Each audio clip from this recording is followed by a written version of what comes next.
Contracts don't make a bit of fucking sense. They're impractical, they're unethical, and we need to talk about it. This 150,000%. I have so many clients who come to me who have not been able to heal because of this kind of new age spirituality. Even my own mother tried to feed this.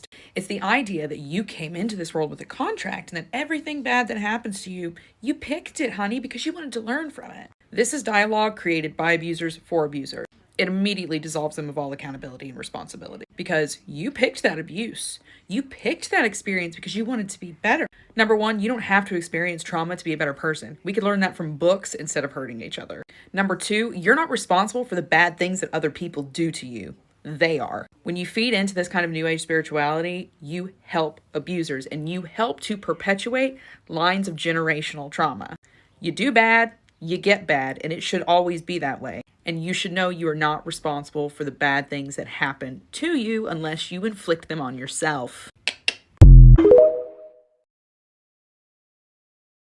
I'm going to say something spiritually controversial. Remember, your cognitive dissonance will attempt to deactivate your critical thinking the moment that it feels triggered. Soul contracts don't make a bit of fucking sense. They're impractical, they're unethical, and we need to talk about it. Soul contracts are the concept that everything that happens within your life, you consented to before you got here. Not only is that sickening, it's fucking delusional. Let's use children that have been abused, for example. You mean to tell me that they contracted to that? And people that want to justify it will say, yes, they teach us awareness. They teach us how to empathize. In a universe as intelligent as this one, there were no other methods. Let's take it a step further. How do we know or not if the purpose of person A soul contract is to interfere with person B's soul contract? Because essentially what y'all are saying is that the abuser can only fulfill their soul contract if they abuse that child. And that's not guaranteed to build empathy. If anything, it might destabilize it, because why would I empathize over a choice that two consenting souls make? See how that doesn't make sense? See how that sounds like something we're not supposed to say? And it may even restructure the empathy that I have, because now I look at the child as being a martyr and the abuser as being a martyr. Do you see how that sounds delulu in the motherfucking brain? The same way I sit up here and deconstruct Christianity, I actively deconstruct spirituality. Just because I didn't choose religion and chose something different doesn't mean I chose something that I believe is inherently better. I believe any concept that you choose to live by, you need to actively check in on. Because for me, spirituality is about granting you access to a different level of awareness so you can curate things like empathy and ethics. And how the fuck are you going to do that when everything you subscribe to contradicts the concepts you're trying to grow in?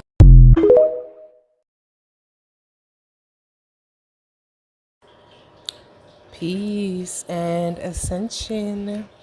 How y'all elevating today? It's your girl, Monica. This is Muse by Monica. Welcome to the channel if this is your first time seeing me. And welcome back to those returning. I want to give a shout out to the OGs, the triple OGs, the ones that have been with me for a long time now, who started with me on the journey of this comedic spirituality. If you remember Sankofa Divine, all right, we're going to bring back Sankofa Divine a little bit. It's been a journey for me over the past couple of years, honestly since 2020, where I have felt a slight pull away from African spirituality, Black culture,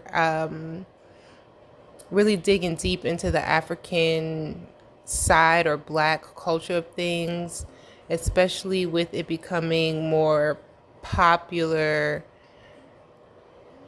in the community. There has been a lot of diluting of information. There's a lot of different perspectives on the information, and some days I get thrust into getting caught up in new age spirituality as opposed to staying true to my ancestors, my spirit team, my guides, who are Kemetic, who are ancient. It has really been an attempt to get away from what spirituality looks like. And the spiritual community has changed a lot over the years. A lot of awakenings have changed over the years. And me trying to get away from the aesthetic of African spirituality, of Kemetic spirituality, of spirituality in general. There's a lot of aesthetic that comes with the spiritual community as opposed to the actual soul awakening. Wearing the jewelry and the locks and the ankhs and the appropriation, even culture within our own culture here, right? Just wearing the things, but not truly embodying what those things mean, is kind of deterred me away from my roots. I can say 2020 was one of my biggest spiritual awakenings, and probably every 2.5 years since then, I have experienced additional spiritual awakenings. A lot of my roots, my history, her story was I grew up wanting to learn a lot about Black culture in college, being very intentional about taking African American study courses, learning about slavery, post-slavery, and then wanting to know what happened before that, because knowing that my roots didn't start there. My ancestors don't. I don't resonate with that at the fuck all. Yes, do I still acknowledge them, but I don't start my legacy. My ancestors don't start our legacy there. So that's where Sankofa Divine was birthed, where I wanted to take Sankofa, the knowledge from the past, and use it now here in the present. All right. And remembering using that to awaken in our divinity, my divinity. And in the process of getting away, like I said, from the aesthetic, even getting away from the person who I built a lot of that foundation on, in an attempt to get away from him, I also found myself trying to get away from anything that reminded me of that time, which included a lot of us building the knowledge together, building a foundation or building a bond based on our interest and our intrigue in African spirituality. And as life kind of just started lifing, we both kind of felt the need to get away from that. So, saying all of that to say, I am coming back, and we are starting back on this Kemetic spirituality, on this Kemetic astrology, getting back to the roots, getting back to Sankofa Divine. In this video, we're going to be talking about reincarnation and soul contracts. This information is going to be controversial. Whether you believe in reincarnation, whether you believe in soul contracts, the ancient Kemites believed in the Ka and the Ba. The Ka standing for the body and the Ba representing the breath. The Kaaba is the light force and the body, the spirit, the soul. The ancient Egyptians believed that the Kaaba was able to reincarnate, to astral travel through psychic projections, called primordial dissociation, where we remember the aspects of ourselves that existed before. It is the aspect of us that reincarnates, that goes from life to life through the tissue of space, time, and matter. In the Egyptian Book of the Dead, the ancient Kemites believed that the soul was much more elaborate. It was a very elaborate system of philosophy in which human nature is explained as a unity of 9 inseparable parts consisting of different bodies and souls, interdependent upon another, with the physical body being one of them, the Ka. We even see in the Genesis story, it is inserted that God made man out of matter or dust, earth, and breathed life into his nostrils, the breath of life, thus the man becoming a living soul. In the Egyptian Book of the Dead, the human soul is composed of the following 9 inseparable parts. The Ka, which is an abstract personality of the man to whom it belongs, possessing the form and attributes of a man with the power of locomotion, omnipresence, and the ability to receive nourishment. The Khat, the concrete personality, the physical body, which is mortal. The Ba, the heart soul, which dwells in the Ka. It has the power of metamorphosis and changes its form at will. The Ab, the heart, the animal life in man. It is rational, spiritual, ethical. It is associated with the Ba, heart, soul. And in Egyptian judgment drama, it undergoes examination in the presence of Asar, the great judge of the unseen world. Then we have the Kaibit, the shadow. It is associated with the Ba, the heart soul, from whom, like the Ka, receives its nourishment. It has the power of locomotion and omnipresence. The Ku, the spiritual soul, which is immortal. It is closely associated with the Ba, the heart soul, and is an ethereal being. This is the part of us that reincarnates. The Sahu, spiritual body, in which the Ku, or spiritual soul, dwells. So the Sahu harnesses or carries the Ku. It is all the mental and spiritual attributes of the natural body united with new powers of its own nature. The Sekem, power or spiritual personification of vital life force of a man. And lastly, we have the Ren, the name, the essential attribute for the preservation of being. The Egyptians believed that in the absence of a name, an individual ceased to exist.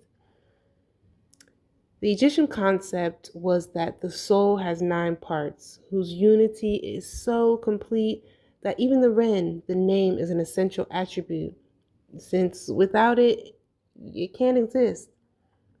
The Ba, the heart soul, is connected with the Ka, the Kabits, and the Ab, the abstract personality or the shadow, and the animal life, and also the Ku and Sekem, the spiritual soul and spiritual personification of vital life force.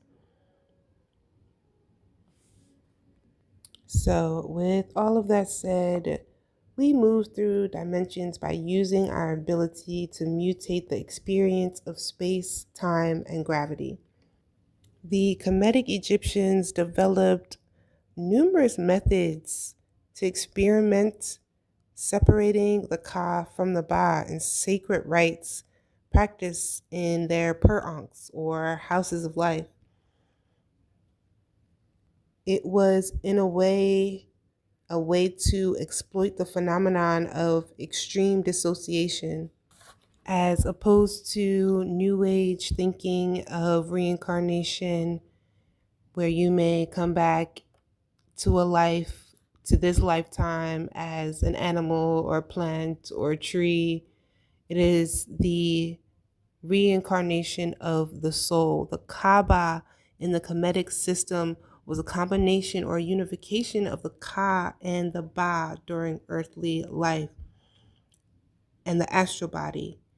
It was not the lucid dream body we experienced during conscious dreaming, but it was closer to the body or the sheath of the OBE, outer body experience. Reincarnation was more about astral travel, jumping dimensions, nothing linear, but cumulative, all happening at once. It was the process in which the human body, on a third dimensional plane, the human body and the nervous system went to a fifth dimensional plane. But now that we got a basic understanding of reincarnation and soul contracts and the comedic roots of it, let's go ahead and get into these videos. If you guys resonate with any of this energy, please make sure to like, share, comment, subscribe. Let me know your perspective on this. There's quite a few different perspectives on reincarnation and soul contracts. Like I said, whether you believe in it or not, there is a deeper connection to it than what it is appear to us these days.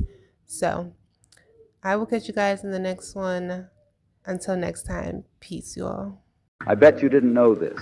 What if I told you that before you were born, you made an agreement called the soul contract, a contract that outlines your life's journey, challenges, and relationships. These soul contracts are stored within the Akashic records, the cosmic library that contains everything that has happened in the past, is happening in the present, or will happen in the future. Imagine an entire blueprint of your life, crafted with the wisdom of your higher dimensional self. A blueprint that details all the lessons you need to learn, the people you will meet, and the experiences you must undergo to fulfill your soul's purpose. A roadmap designed for your spiritual evolution, guiding you towards growth and enlightenment. But there is even more. These contracts often include karmic relationships, those souls you've encountered in past lives with unfinished business to resolve. The challenges you face are not random. They're deliberate choices to foster growth, resilience, and wisdom. Accessing the Akashic records can reveal these soul contracts, providing insight into life's purpose. Through specific meditation and spiritual practices, this repository can be accessed. What do you think your soul contract would say? Black Magic 363 and Vicky Dillard on soul contracts.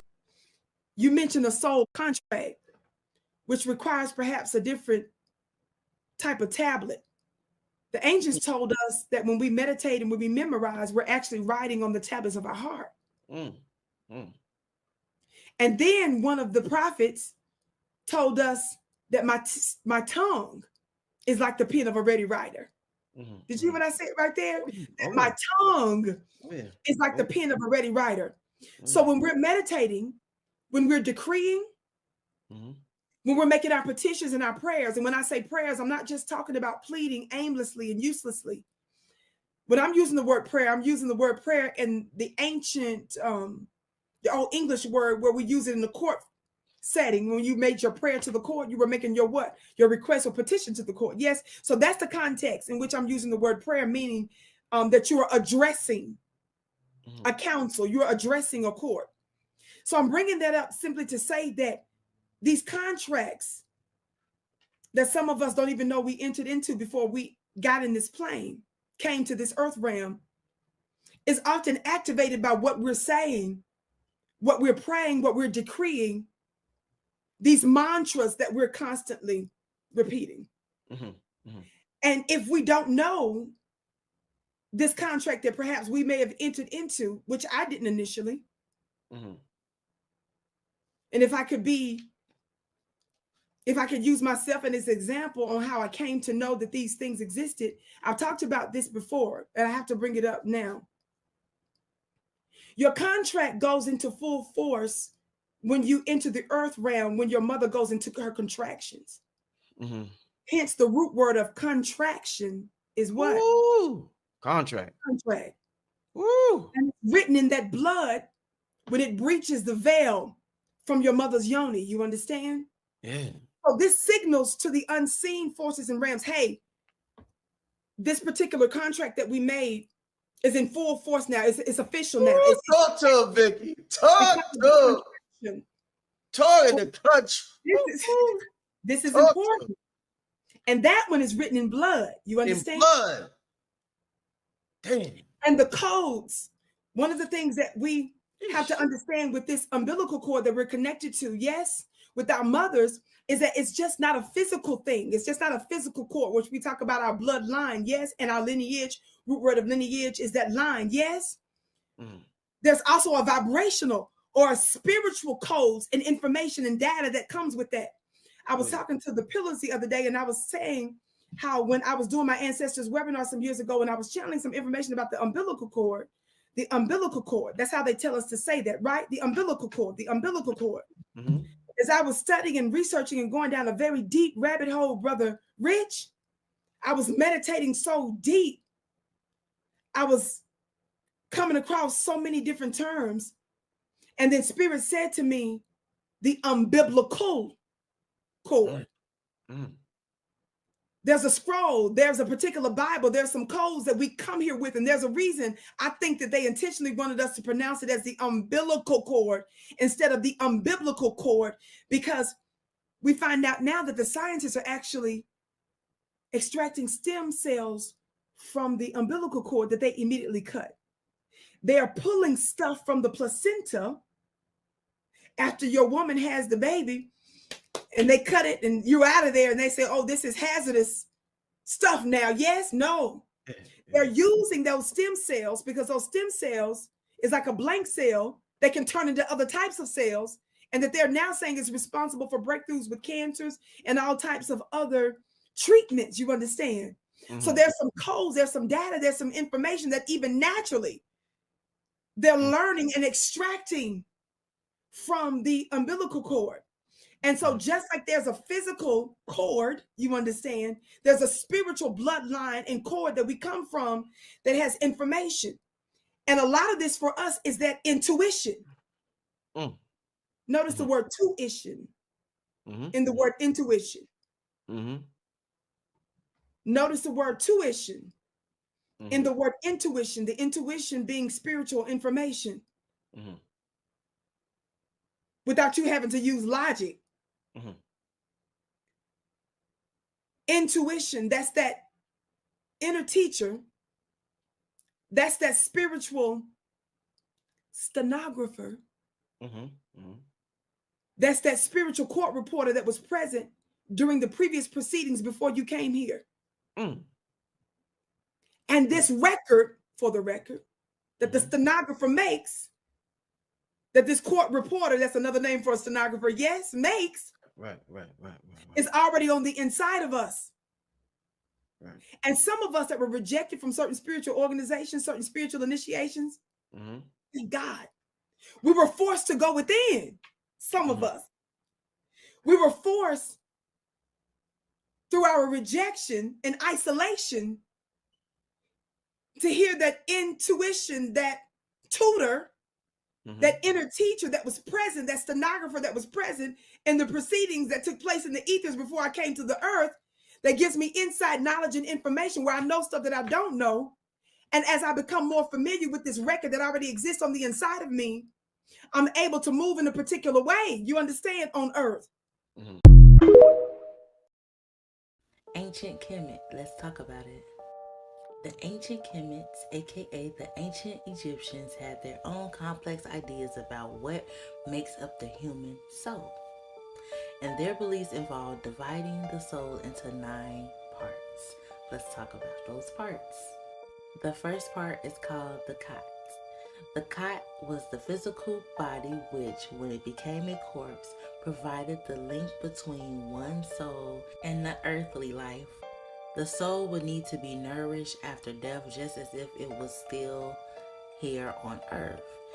So food and drink offerings were brought to the tombs and laid as table offerings.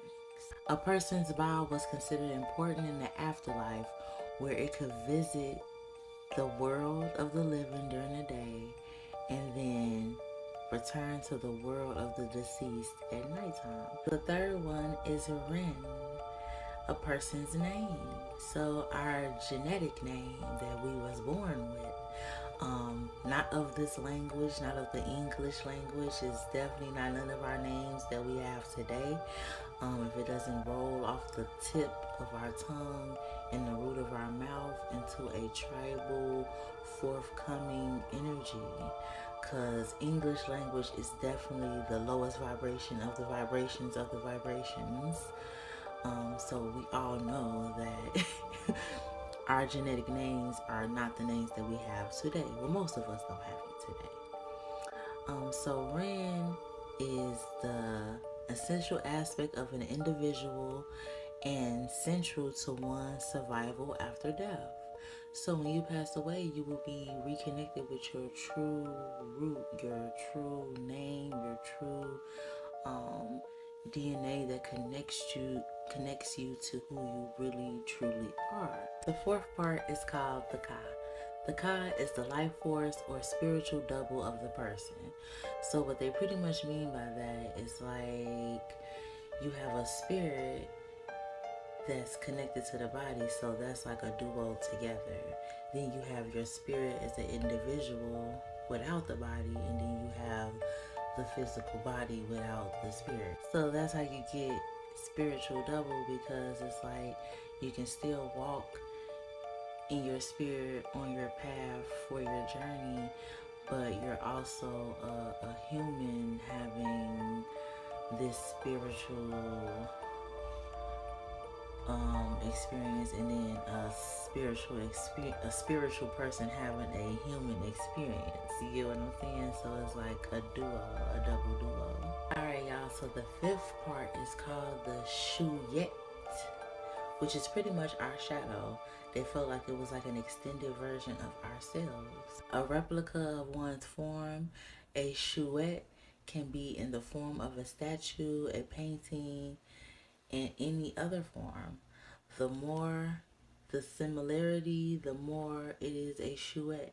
Don't laugh at the sixth part, but I'm gonna pronounce it by the letters JB, LB, which is aka the heart.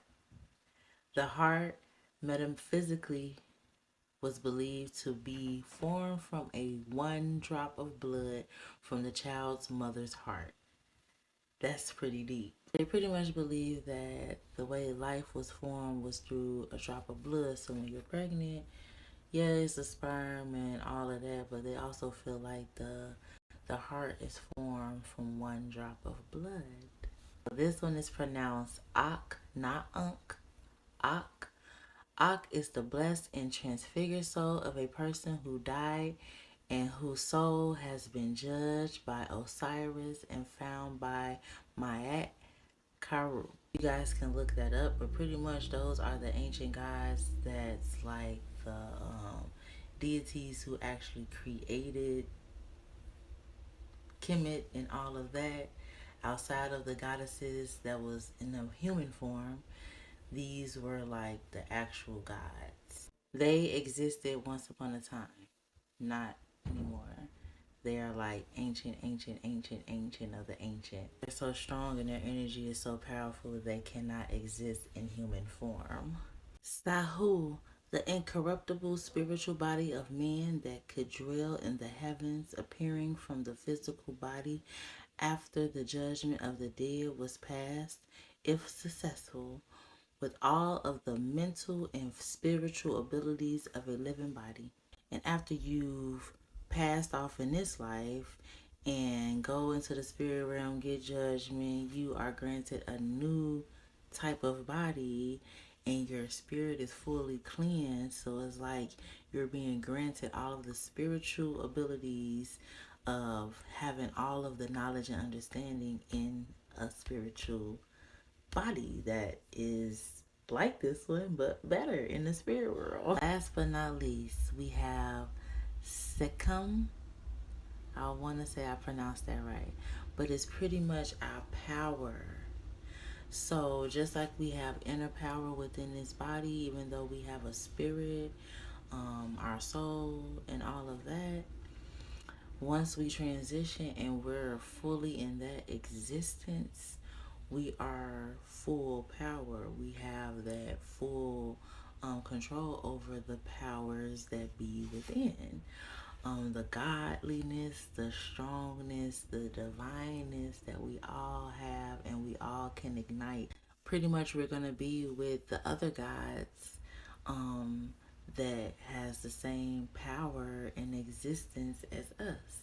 We will finally be able to see just how strong and powerful we are here in the spirit world. But in the physical world that we're in now, we're not able to utilize those powers and use them to the full capacity because we won't exist. Like, our bodies is too weak for the power and the strongness and intenseness that our existence offers. Ancient Kemet is definitely something to look into. It has good principles, and there are basic principles that we should all live by: truth, justice, morality, simple things. And they believe that those principles and concepts will help humanity. They offered so much knowledge to the world, far as astrology and the cosmos and just the whole understanding and strong, powerful knowledge about the universe. The things they share when they created human life here on Earth is beyond our imagination. All it takes is a little research to understand and not to be fearful of what you discover. When a child enters this realm, you come here as a fresh soul with a soul contract. Your childhood is supposed to be spent with you mastering the basic tools for you to finish and hold up your obligation on your end in your soul contract. I repeat, when we first come here as new souls, your childhood is supposed to be spent with you mastering all of the necessary skills that you will need to fulfill your soul contract while being down here on this planet that you now call Earth.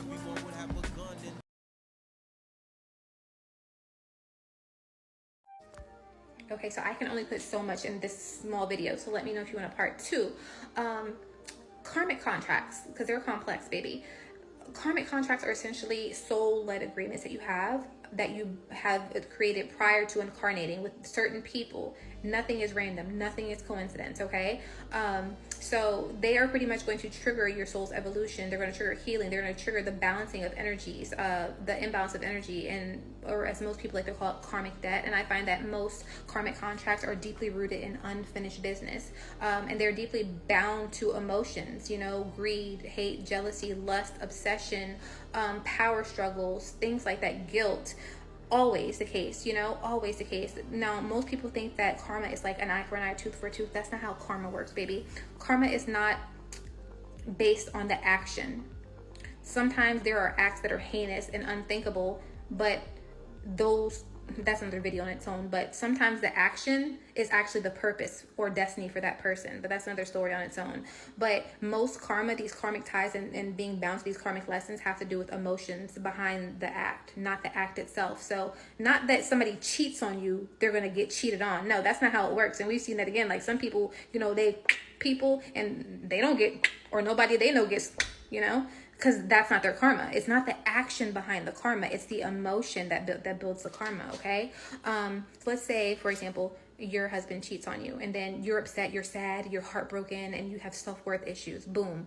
Then he goes out and he gets in a car accident. He passes. You don't get a chance to resolve that. You'll see him next lifetime, baby. I guess I'll see you next lifetime, because you didn't forgive him. Now you're gonna get that same lesson. Sometimes it's not even the same role. You won't be husband and wife. Maybe y'all might be father and daughter. Maybe he might be your father next lifetime and then abandon you. You never know. And then look, these contracts are crazy the way they work. Okay, sometimes I've seen it to where and this is very controversial, essayed. When people get essayed, don't think, and I'm not saying you deserve that. Don't look, this is very controversial. When this happens to people, a lot of the times, and I've seen this in about 10 of my sessions with clients, they did that to someone else in the previous lifetime. It is a balancing of the energy. You might be a beautiful person, a Christian. You might be, the most spiritual person, so beautiful, kind, loving. In this lifetime, in this one, that don't mean that you were always like that, baby. You could have been the worst serial essayer of all time in a previous lifetime. Okay, you don't know. If the soul does not care about discomfort and pain and things like that, all it cares about is balance of the energy. Did you learn them lessons? And that's soul contracts, baby. And that's on soul contracts. So why do empathic souls choose to incarnate into narcissistic family dynamics? It is true that we all choose our parents and have soul contracts with our family members before incarnating. Some of these parents simply act as vessels to have your soul come into a physical experience. And the contract ends there. That is why some people don't have present parents in their life.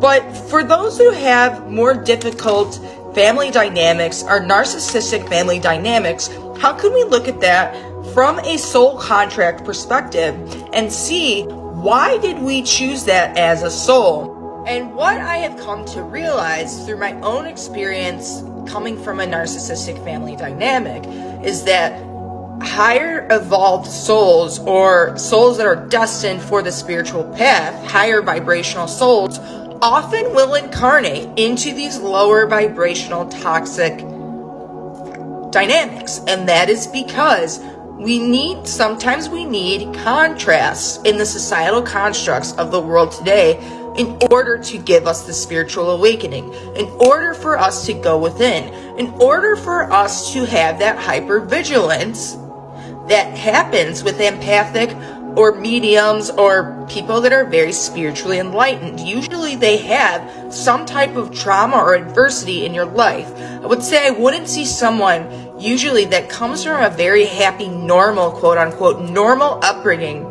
that will become a spiritual master or an intuitive. It just doesn't happen. I don't see people coming from a seemingly easy upbringing reaching enlightenment or having a spiritual awakening. Now, another reason that higher dimensional, higher vibrational souls choose to incarnate with these quote-unquote narcissistic and toxic people is because you're burning off the karma quicker. You're coming to one of your last incarnations. So all of this old karma that you have with these souls through previous soul contracts, you as the higher vibrational soul, you're going to ignite all of these unresolved things, all of this past life karma within yourself and within them. So it brings out all of this stuff so that you can essentially be the teacher and become the light bringer.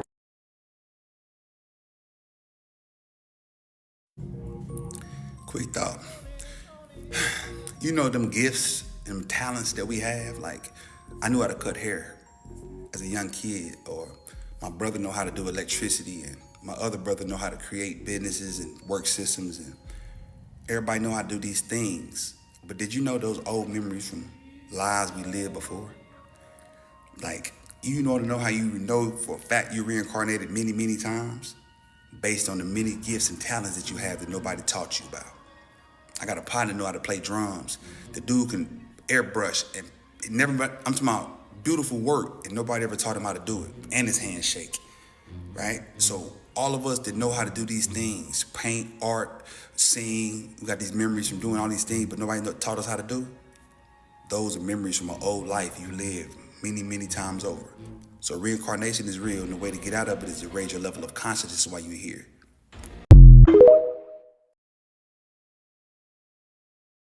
Here are some signs that you may have been reincarnated or been on this earth before.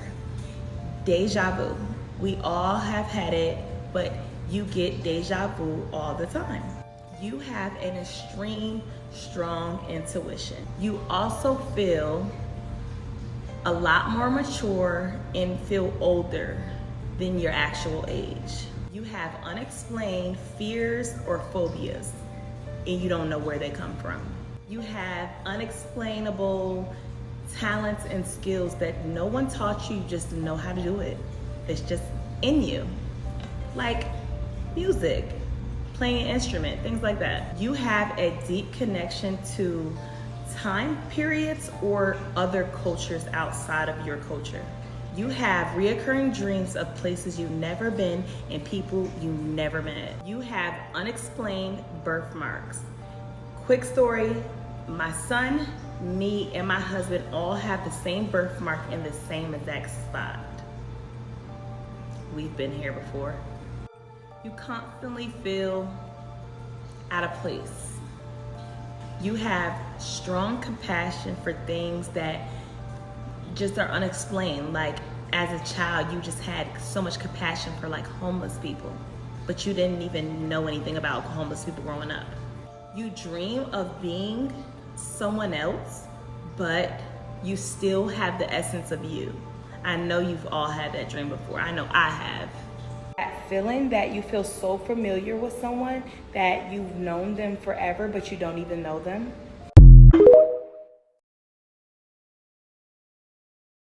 Right, and it was about soul contracts.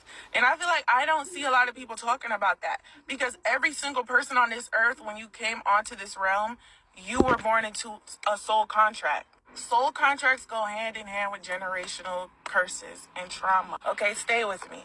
So whatever was passed down generationally, whatever you see a pattern of, say you see a pattern of single mother in your family, that could be a generational curse, right? Your soul contract could be to fulfill that destiny, meaning you end up as a single mother too, like your mother. Anything could be anything. This is just an example. When you stray away from that contract that the curses have put you under, or any type of karma that was passed down through generation, when you step out of that, you face certain levels of challenges, because those spirits are going to try to drag you down that path where they can fulfill that soul contract. That's why the black sheep of the family always feels like we're slowly like losing our mind if we stay in the same environment, because we're not meant to be there. It's something different about certain people in different bloodlines. Certain people were meant to change things. Certain people were meant to neutralize the energy, at least for the next generation to change it. But either or, some people are just not meant to fulfill their soul contract. It's not in our destiny. That's why you see in some families, some people bite the dust. Some people fall right into the trap. Some people follow and continue on the generational curse, while other people do something completely different. They signed out of their soul contract. They probably paid their debts, or they continue to.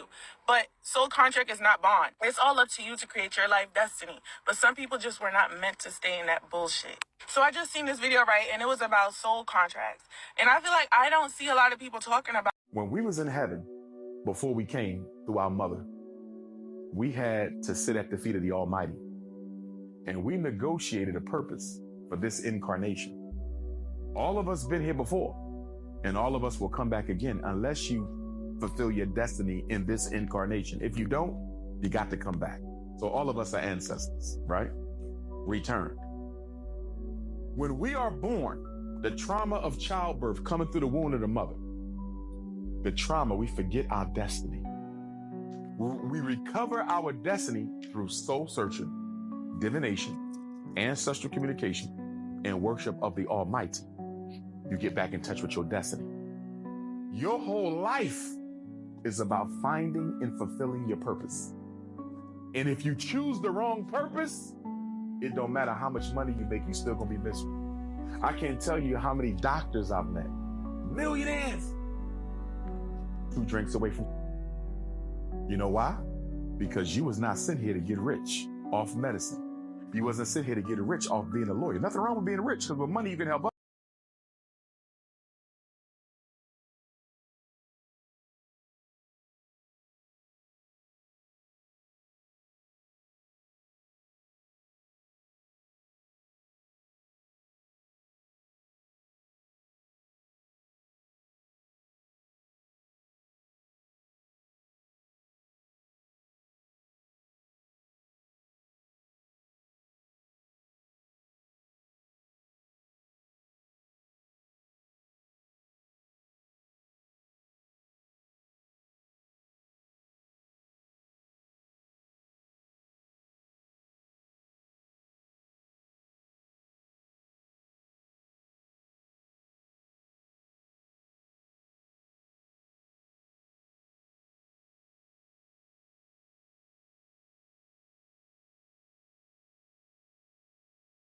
So today I want to talk about how you not only get reincarnated with your soulmates, but with your enemies as well. So you have karmatic friends, you have karmatic family, you have karmatic relationships, you can even have karmatic animals in your life.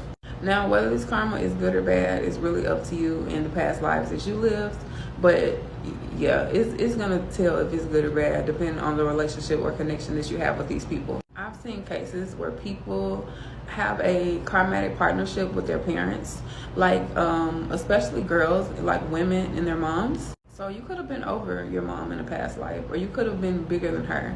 And in this life, she wanted to knock you down a couple of steps because in the past life, you didn't treat her how you was really supposed to treat her when you encountered her. So now she is your dictator, or she is the person who is sent to really like put you in a certain place, and you have to break out of the shell that that person puts you in. But whatever it is, you can break these karmatic ties. You just have to learn the lessons that you must learn when it comes to these people and these connections. Now, you do also have karmatic soulmates. So karmatic is not always bad, but 9 times out of 10, karmatic, yeah, it don't end up in nothing good really. Because once you get done learning the lesson, you and that person is going to eventually branch off. Peace to the guys and goddesses of Grand Rising. Knowing the science of the Kaaba, the ancient mystery systems, and knowing the different deities, and understanding and comprehending the different deities are nothing but heads or gods or different chromosomes within the human body. So each deity that you see here is a different expression within your sapphirical body, because you are the blueprint of the universe. So every planet that you see or study is an energy that you study or express from each day to each calendar to each month, or each age or each cycle. So every cycle we express a different light. So being in this era, which is the age of Aquarius, we're dealing with Haru or Hat Hatra, you know what I'm saying? Meaning the dwelling house of light, which I call Aquarius, which is the dwelling house of Hat Hatra. You see what I'm saying? So this is where all the beings manifest from, the dwelling house of light. So knowing these energies that mark us, this is why we say law, length, angle, and width. This is the energies that mark you. This is why you must understand your wheel when you was born, to know the different energies that marked you. But these energies are not animals. These energies are different godheads or different expressions of the one great expression of Ra, which is radium, Osar, you know what I'm saying, which is Melanie, you know what I'm saying? You got to comprehend these different deities are nothing but different stories within the human body of your body, because you the ancient one. Everything that was written in the pyramids is just to remind you that what was going on within you. Your body, the structure of the pyramid, same thing as the body. You just got to comprehend, guys and goddesses, to activate your starship. You got to get in touch with Nibiru through the interstellar dimensionals.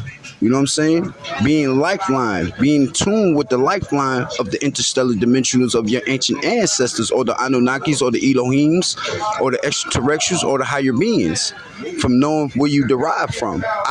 You know what I'm saying? The cosmos coming from the Milky Way. So understanding our expressions of the mystery system of Sirius A and Sirius B. This science is so high because we're dealing with the highest science, which is science thought. This is how you activate your shit. See, you could be free in spirit and soul, but you got to get the body, because there are 3 consciousnesses that you must unify. This is what they call the triune, or the Holy Spirit, the Son, and the Father, which really means Osar Aset Haru, or which really means the pineal gland, the seat of the soul, and the pituitary glands. You see what I'm saying? All these stories is nothing but a reflection or a mirror of what's going on within. So once you start radium, you can radiate off the mirror, off of Ra, because you Ra. You're a spark, so you got the mirror. Peace to those who...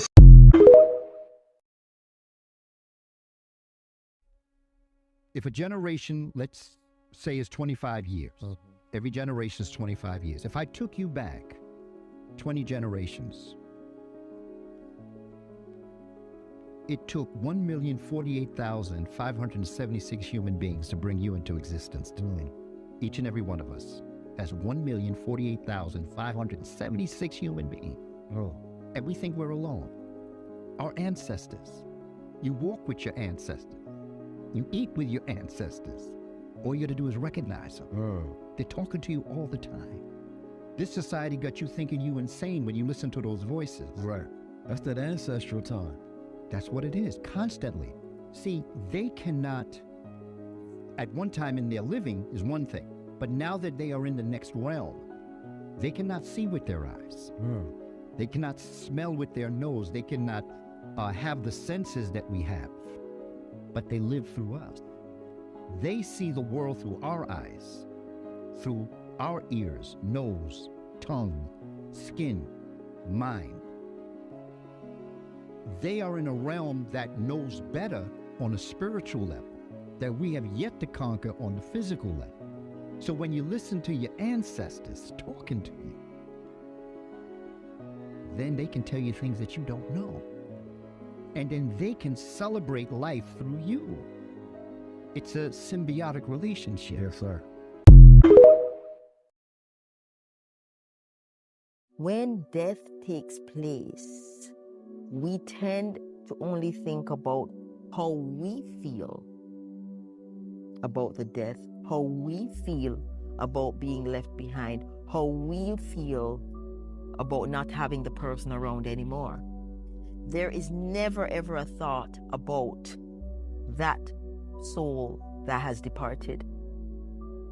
And I think we need to start to move back towards that soul and where they are. And if we would step back for a moment and not think about ourselves, and we assess the timeline, we will see the signs that the soul has completed their mission. In more Eastern-based philosophies, there is a belief that a soul has been here before, and that every soul that soul interacts with was preset or preordained, and that once the soul has completed its mission, they depart. And if you really think about it, even a child, a baby that has come into the world and lives only 2 days, that soul has come into the world. There's so many souls that were waiting for that baby to be born. And then when that soul departs, there's so many other souls that are impacted by its departure. There's so many other souls whose life trajectory is completely altered by the departure of that soul, even though the soul only lived 1 day.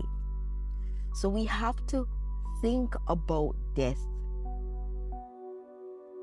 from the perspective of the soul and whether they have in fact completed their mission. The soul catcher is I think is the 6 mile high tower in the middle of Sinus Medai, right in the middle of the center of the moon as you look at the moon. And the famous photo that Richard found, Lunar Orbiter 384M, shows that huge tower, and he also has 2 other photographs that show that tower.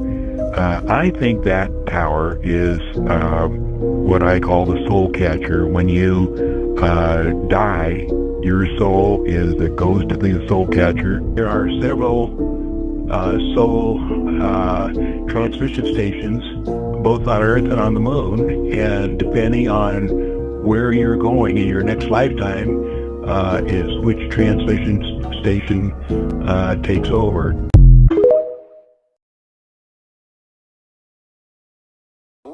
And you have the word spirit.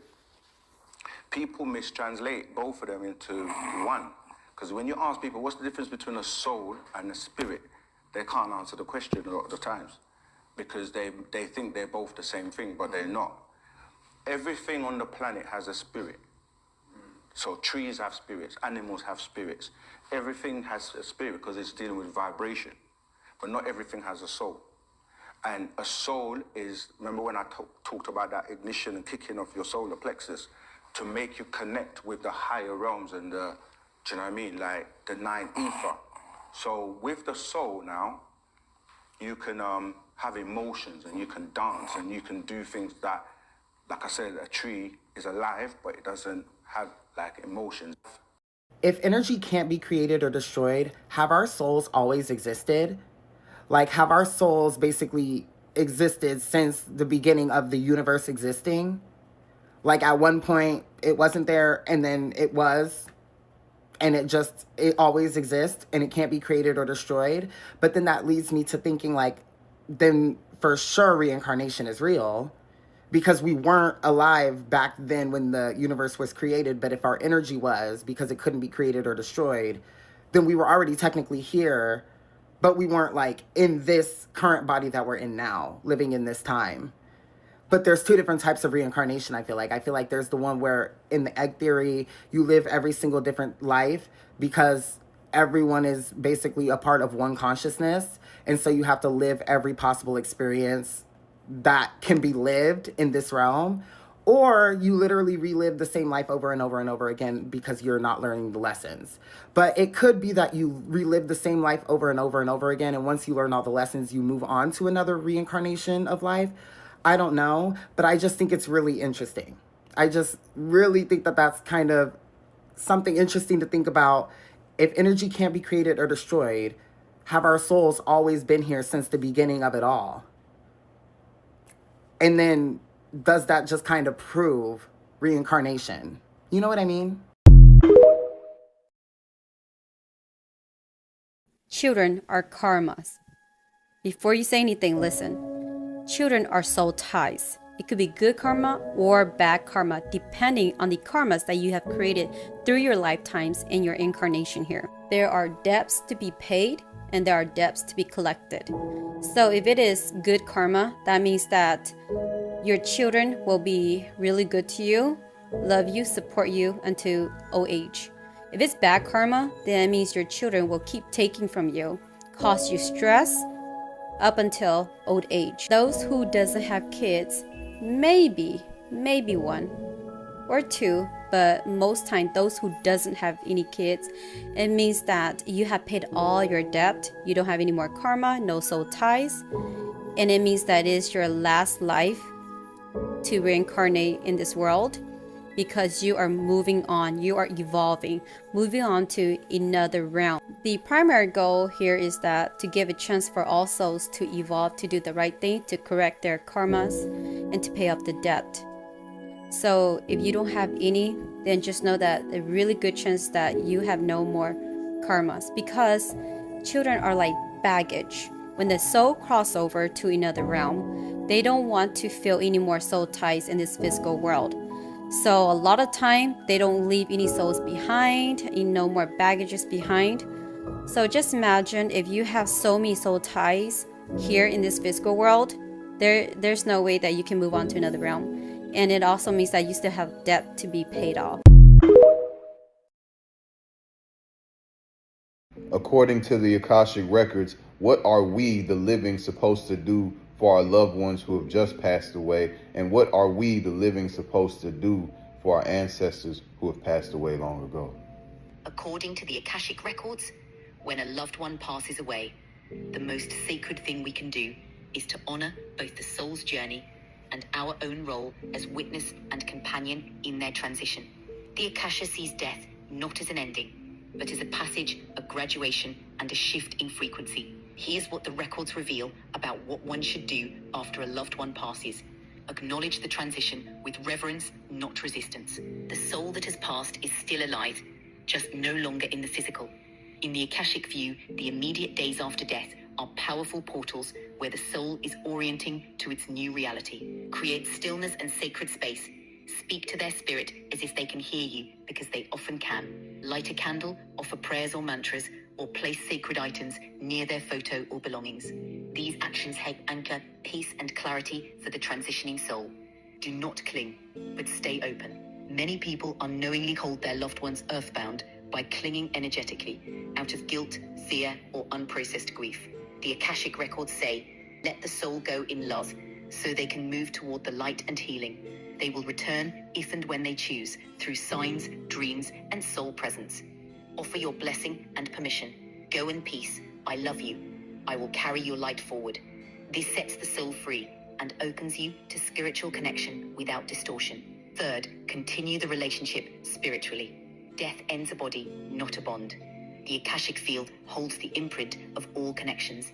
That means you can speak to them, receive messages in meditation or dreams, light a candle on anniversaries or birthdays, ask for guidance when you need it. They may now exist as a guide, an ancestor, or a presence of unconditional love. Process your grief with ritual and compassion. Grief is not a weakness, it's a sacred purification. In the Akashic view, every tear honors love. Ways to process spiritually, right?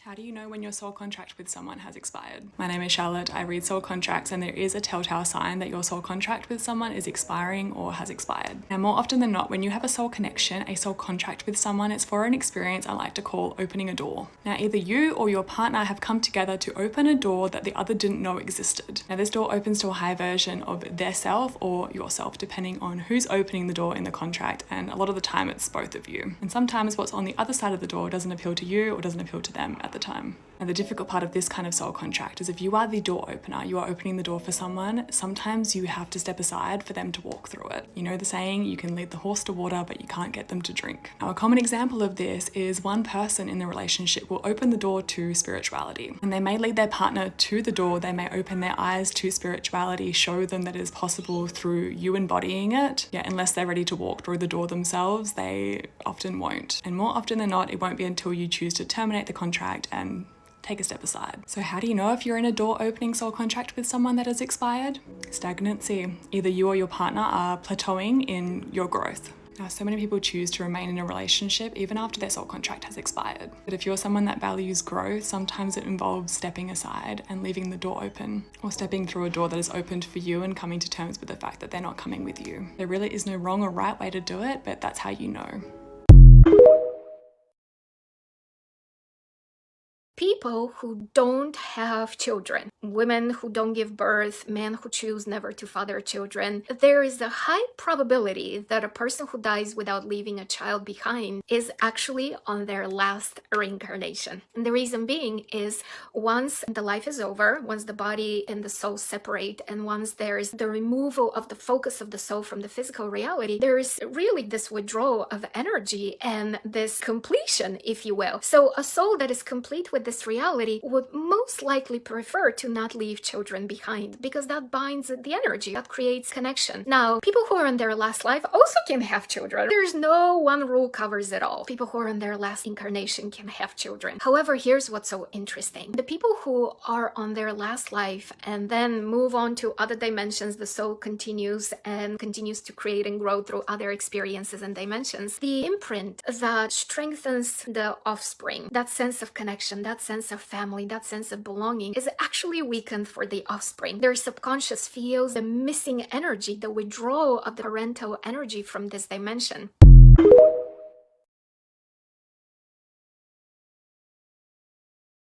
The body you occupied in your past life is buried somewhere.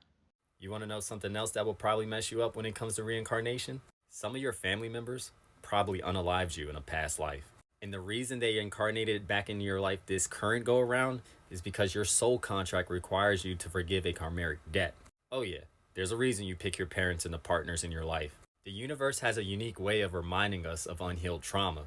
Identifying these past life traumas typically requires self-reflection and observing repeated patterns or emotions that appear unexplained in this current life. This could be dreams, sudden emotional triggers, unexplained fears, or a strong connection to a certain time period or location. Working with a regressive hypnotherapist might offer insight into these traumas. I just finished writing a book, and one of the chapters involves my own personal past life regression story. For those of you all who don't know me, my name is Marco J. Williams, and I am the author of How to Listen to the Universe Ether Downloads. If you're interested in learning more about reincarnation, soul contracts, and entering the Akashic records, I highly suggest you check it out. I have a theory for the universe, and I need you to listen up. So let's say this is the beginning of our life, and this is the end of our life. When you're thinking about reincarnation, it's as if you go through your entire life, and then at some part, You just start over and then you continue on to the next life, right? But we think in linear terms as human. What if it's not actually linear? What if this life is happening from start to finish, and then your other life is happening from start to finish, and your other life is happening from start to finish, and they're all happening at the same damn time? And the core of all of those experiences make up the entirety of who you are, not only on a human level, but your fucking soul. But what if your soul is just a circle that has existed? Possibly a galaxy that has just existed. And all of these lives happening up at the same time make you who you are. So instead of going from this life and then back out here to this life and back out here, what if it all just is? And this is the isness of life. I think I figured it out. But one thing that I've also thought about, the fact that like we have the Apple Cloud and it has every single person's videos, their photos, all of their experiences on their phone, right? Even if you do not go into the Apple Cloud and push play on a video, the entire 10 seconds of that video exists. That moment in time fucking exist. So you get to choose what video to watch. Even if you think about Spotify, every song is playing at the same time on Spotify, but it's not until you push play that a song starts playing for you. But if you don't push play, that song still exists. That song still makes sound. Every single second and point in that sound exists and is playing in that moment. It's fucking insane. I feel like I've cracked some type of code. This book actually started all of my questions for this shit. I swear to God, the Project 369. It goes over a lot of sacred geometry and like shit that like really wakes you up. There's more than we know. You know, I feel insane explaining these concepts sometimes, especially to like just my normal friends. So it's crazy to be here on the internet explaining this shit. Notice I have a trigger warning on the video, so if you're sensitive about this subject, keep scrolling. Today I want to talk about the spirits and soul contracts as it relates to birth, miscarriage, and abortion. Y'all already know when you watching my content, you better have a deep level of thinking and understanding. If that's not you, keep scrolling. So when people have a miscarriage, that's usually spirit saying, wait, hold up, I'm not ready for this. This situation is not aligning with me. Maybe it saw the parents, their energy, and their experiences and was like, nah, I'm good on that. This is not the right match for the journey I'm trying to take. Sometimes the timing just ain't right either. Spirit knows it's not going to flow the way it needs to. It decides to bounce, and that's where the miscarriage happened, unfortunately. For abortions, I never really looked at it like this, but we got to talk about telepathic connections. What if spirit sends a message to the parents low-key? And it's like, I'm not trying to play this human game right now, so let's abort the mission. I'm not trying to be funny, literally. Now, the parents might think it's their decision, but ultimately the spirit was guiding them, letting them know this really ain't the right time. Some people even pick up on that frequency that spirit is talking to them, telling them certain things. I think the one about stillborns is really interesting. It said that spirit is undecided. Think of it like they're in a cosmic waiting room. They're stepping in and out of the vessel saying like,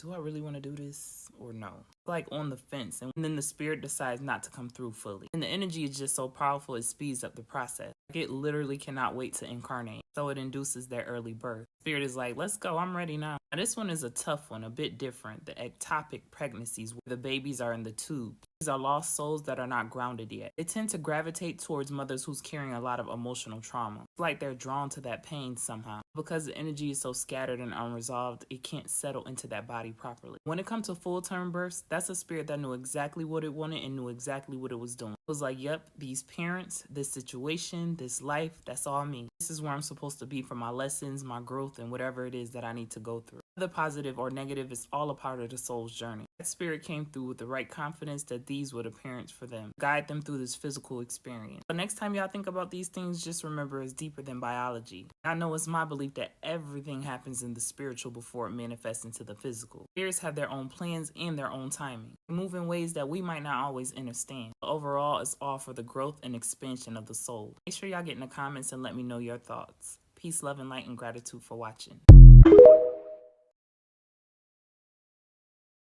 So how do you know when a soul contract is complete? Let me share with you a few examples. Number one, emotional exhaustion.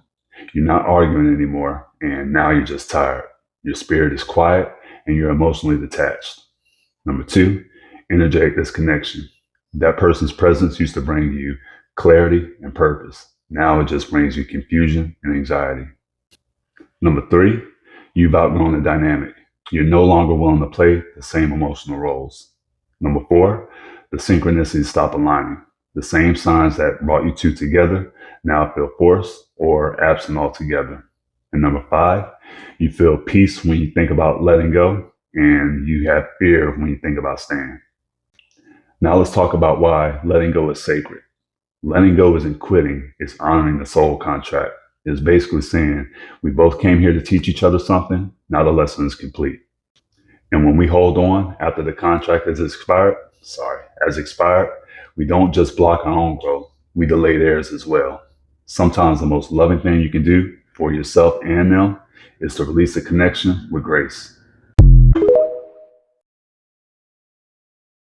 Sirius B is where things get really interesting. This is a dense white dwarf star, but its influence is beyond physical. It's deeply linked to soul reincarnation and time-space manipulation. The Dogon tribe of West Africa knew about Sirius B long before modern telescopes confirmed it was real. They described it as the dark star that influenced spiritual evolution in humankind. Some people believe that the Nomo, the amphibious beings that guided early humans, came from Sirius B, but in reality, they weren't just fish gods. They were advanced beings linked to the Anunnaki who seeded lost knowledge into ancient civilizations. Starseeds who resonate with Sirius B often experience past life memories of being an advanced being, a natural ability to understand sacred geometry and cosmic frequencies, a deep calling to break free from the matrix and awaken others, intense third eye activations, psychic abilities, and astral travel. This is why the elite have hidden knowledge of Sirius B for centuries, because it holds the secrets of how we can ascend beyond this physical reality.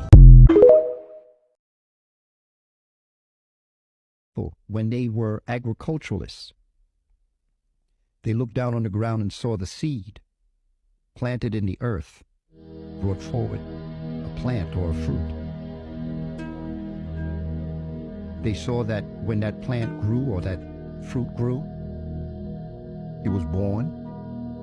You see, when they planted the seed, it was conceived.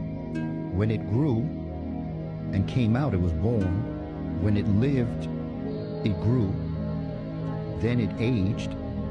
Then it died. Then it decayed. Then it came back. That's how the human being first found out about spirituality. It was botanical information that made that happen. It was nature that taught them that. The seed planted was like a man planting his seed in a woman. The woman, the 10-month gestation, the baby's born. The baby grows, it ages, it dies, it decays, and then the resurrection of the soul.